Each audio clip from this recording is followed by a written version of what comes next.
Hello दोस्तों, स्वागत है आप सभी का आज यूट्यूब पे सीजनी चैनल पे। तो दोस्तों कैसे हैं आप? आशा करता हूँ आप सभी स्वस्थ होंगे, मस्त होंगे। तो दोस्तों आज के इस वीडियो में हम देखने वाले हैं मौर्य साम्राज्य से रिलेटेड।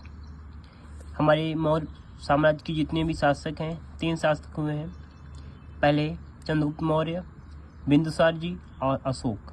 तीनों के बारे में इम्पोर्टेंट फैक्ट देखेंगे प्रीलिम्स और मेंस के दृष्टिकोण से। ठीक है, चलिए तो यहाँ पे मैं स्टार्ट करता हूँ। मौर्य साम्राज्य के विषय में जानकारी के प्रमुख स्रोत कौन कौन से हैं।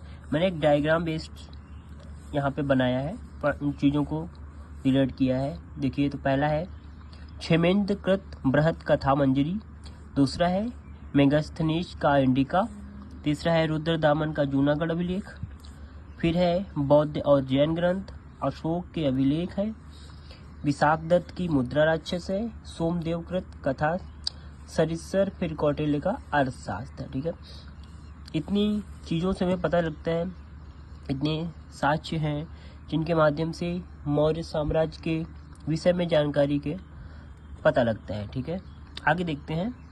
आगे अगर हम मौर्य साम्राज्य में प्रमुख शासकों की बात करें तो पहला शासक है चंद्रगुप्त मौर्य, जिनका समय काल यानी कि टाइम पीरियड है 322 ईसा पूर्व से 298 ईसा पूर्व तक। पहला पॉइंट देख लेते हैं। चंद्रगुप्त मौर्य ने चाणक्य की सहायता से घनानंद की हत्या कर मौर्य साम्राज्य की नींव डाली। 305 ईसा पूर्व में चंद्रगुप्त ने यूनानी शासक सेलुकस निकेटर को परास्त कर उसकी पुत्री कार्नेलिया, जिसका नाम हेलेना भी मिलता है, से शादी कर ली और दहेज में हेरात, कांधार, काबुल और मकरान क्षेत्र प्राप्त किया। एक यहाँ पे फैक्ट भी ये भी पूछ लिया जाता है कि चंद्रगुप्त ने इसके बदले क्या दिया था। तो चंद्रगुप्त ने 400 हाथी दिए थे सेलुकस निकेटर को। ठीक है, अगला पॉइंट है कि चंद्रगुप्त मौर्य ने अंतिम समय में जैन परंपरा के अनुसार श्रवण बेलगोला में अपने शरीर का त्याग कर दिया। ठीक है, चलिए चंद्रगुप्त हमने देख लिया, इंपॉर्टेंट फैक्ट जो भी इनका बन सकता था इतना ही है, ज़्यादा कुछ नहीं है। ठीक है, आगे देखते हैं अशोक के बारे में, नहीं बिंदुसार के बारे में देखते हैं, फिर अशोक के। ठीक है, तो बिंदुसार दूसरा रूलर है। बिंदुसार, इनका टाइम पीरियड है 298 ईसा पूर्व से 273 ईसा पूर्व तक। पॉइंट है चंद्रगुप्त मौर्य के पश्चात उसका पुत्र बिंदुसार गद्दी पर बैठा। यूनानी लेखकों ने इसे अमित्रोचेट यानी कि अमित्र घात कहा है। बिंदुसार आजीविक संप्रदाय का अनुयायी था। इसके दरबार में डायमेकस आया था। दूत एंटियोकस था।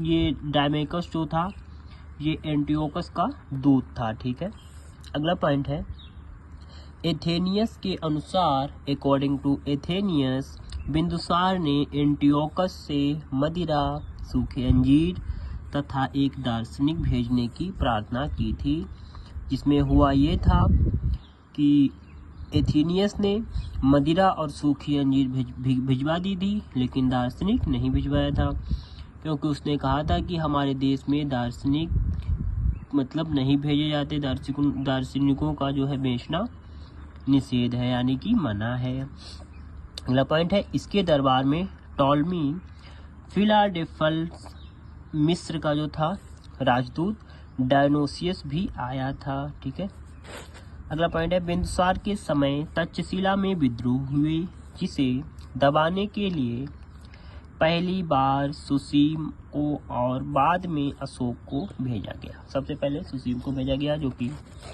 माना जाता है कि ये बिंदुसार का बड़ा पुत्र था। नेक्स्ट पॉइंट है अशोका द ग्रेट अशोका। इनका टाइम पीरियड है 273 ईसा पूर्व से 232 ईसा पूर्व तक। तो अशोक का वास्तविक राज्याभिषेक 269 ईसा पूर्व में हुआ। पुराणों में अशोक को अशोक वर्धन कहा गया है। राज्याभिषेक से पूर्व अशोक उज्जैन का राज्यपाल था। अशोक का जब राज्याभिषेक होता है तो उससे पहले अशोक जो होता है उज्जैन का राज्यपाल के रूप में कार्यभार संभाल रहा होता है। ठीक है, नेक्स्ट पॉइंट है भारत में शिलालेख का प्रचलन सबसे पहले अशोक ने किया। राज्याभिषेक के 8वें वर्ष अर्थात 261 ईसा पूर्व में अशोक ने कलिंग पर आक्रमण किया। कलिंग विजय टाइम पीरियड पूछा जा सकता है और ये पूछा जा सकता है कि राज्याभिषेक के कितने वर्ष बाद ये आक्रमण किया, तो 8वें वर्ष बाद। अब हमारे पास यहाँ पे आ गया अशोक के प्रमुख अशोककालीन अभिलेख। तो उसमें 3 टाइप हैं, शिलालेख, स्तंभलेख, गुहालेख। ये हम सब देखेंगे नेक्स्ट वीडियो में, क्योंकि वीडियो काफ़ी ज़्यादा लंबी हो जाती है, ठीक है। इसीलिए हम आज यहीं पर रखते हैं।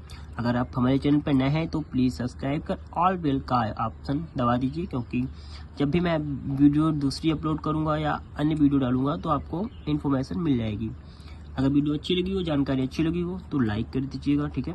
और हाँ, अगर आप हिंदी मीडियम से यूपीएससी यूपीपीसीएस की तैयारी कर रहे हैं तो इसमें notes, current affairs, answer writing practice, इन चीज़ों के लिए करना चाहते हैं, पीडीएफ चाहिए आप लोगों को, तो मैं कमेंट बॉक्स में अपना नंबर दे रहा हूँ, उस पर आप लोग मैसेज कर सकते हो, व्हाट्सएप मैसेज, ठीक है।